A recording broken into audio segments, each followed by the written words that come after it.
first one, and this is already pretty old one. I see it over and over again when people justify river calls.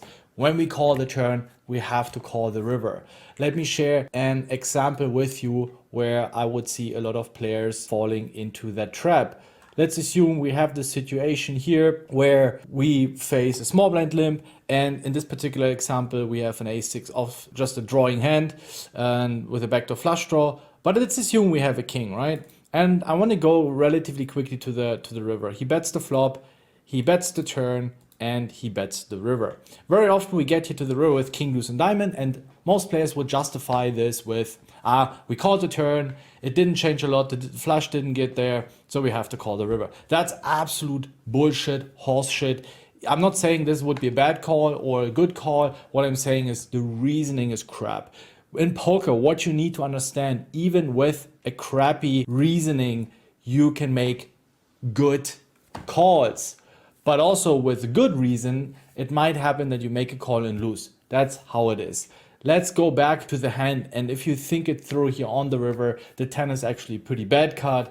His bluffs, his jack nines, ace jacks improve a lot. So if we have a king, he needs to be on a goofy 9-8 off, 7-8 off with a 9 or 8 or in hearts. We block ace-high flush draws. Yes, we will block value, but it's not really so valuable because we also block a ton of potential bluffs.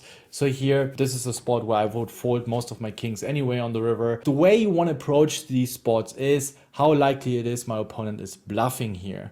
Never ever justify river calls with, oh, I called the turn, so I have to call the river. This would mean if you have king, deuce, and diamonds, and the river is a 5 in hearts, then you have to call top pair on a board where your opponent can have a gazillion of better hands. That's a terrible thought process. Again, I don't want to dive too deep in the strategic side of things in this very hand or in this very spot. It's more the mindset side of things.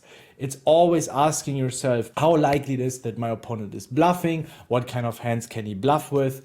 If yes, then we call. If no, we don't. Typically, if opponents bet 3 times, especially in low and mid stakes, they're under bluffing, so we would overfold. This is a prime example where I would be folding a lot of king X and just move on. Let's